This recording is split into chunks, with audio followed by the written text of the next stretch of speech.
নমস্কার বন্ধুরা, তোমরা সবাই কেমন আছো? আশা করি অনেক অনেক ভালো আছো। আমিও অনেক ভালো আছি। তো বন্ধুরা, তোমাদের সবাইকে এসবি সুস্মিতা চ্যানেলে স্বাগত জানাই। তো আমি সুস্মিতা তোমাদের জন্য নতুন আরেকটি রেসিপি নিয়ে চলে আসলাম। রেসিপিটি হলো বোয়াল মাছের কালিয়া বা পাঙ্গাস মাছ, যে যাই বলো না কেন। তো দেখতে পাচ্ছ আমি মাছগুলোকে ভালো করে ধুয়ে পরিষ্কার করে নিয়েছি।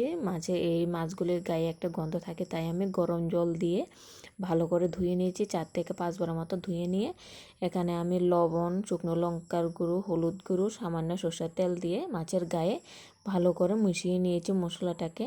হলুদ গুঁড়ো। তো একটা কড়াই বসিয়ে দিচ্ছি, গ্যাসের মধ্যে তেলটাকে গরম হওয়ার জন্য ছেড়ে দিচ্ছি।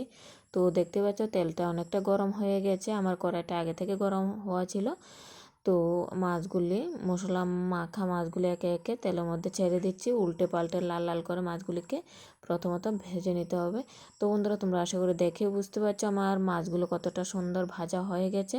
দেখতে যতটাই সুন্দর, খেতে ততটাই সুস্বাদু এই মাছগুলি। যারা এই মাছগুলি খেতে পারো না তারা আমার ভিডিওটা দেখে অবশ্যই একবার হলো ট্রাই করে দেখবে। আশা করি অনেক অনেক ভালো লাগবে। আমার কাছে অনেক অনেক ভালো লাগে এই রেসিপিটা দেখে। প্লিজ তোমরা বাড়িতে একবার হলো ট্রাই করে দেখবে। তো তোমাদের সঙ্গে কথা বলতে বলতে আমার যে মাছ ভাজার পরে তেলটা ছিল সেখানে আমি দিয়ে দিয়েছিলাম জিরে জিরে দিয়ে তারপর এখানে আমি পেঁয়াজ কুচি অ্যাড করে দিয়ে, দেখতে পাচ্ছ ব্রাউন কালার করে ভেজে নিয়েছি পেঁয়াজগুলিকে।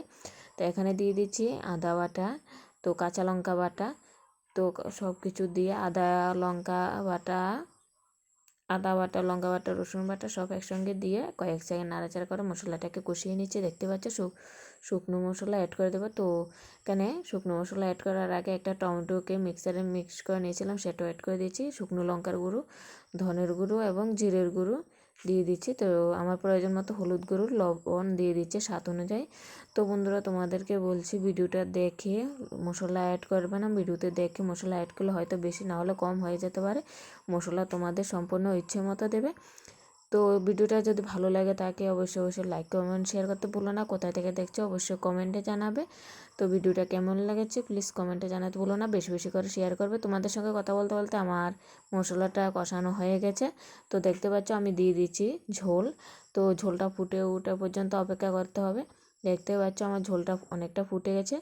তো ঝোলটা অনেকটা ফুটে উঠে গেছে, দেখতে কতটা সুন্দর লাগছে দেখতে পাচ্ছ। তো এখানে আমি অ্যাড করে দিচ্ছি গরম মশলার গুঁড়ো। এখানে আমি এলাচ, দারচিনি নিজে ঘরে তৈরি করেছিলাম, তো সেটা এখানে অ্যাড করে দিয়েছি। অ্যাড করে দিয়ে যে মাছগুলিকে ভেজে রেখেছিলাম সেগুলো এখানে অ্যাড করে দিচ্ছি একে একে।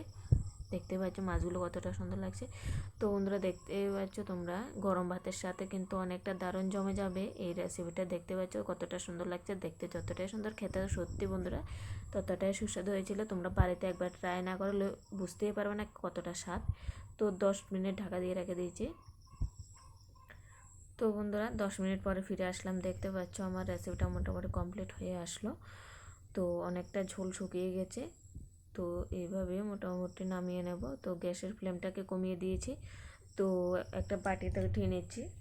তো বন্ধুরা, আমার এই রেসিপিটা যদি ভালো লাগে তাকে লাইক, কমেন্ট, শেয়ার করে দেবে। সবাই ভালো থাকবে, সুস্থ থাকবে। সবাইকে নমস্কার, টাটা। দেখা হবে নেক্সট আর একটা ভিডিওতে।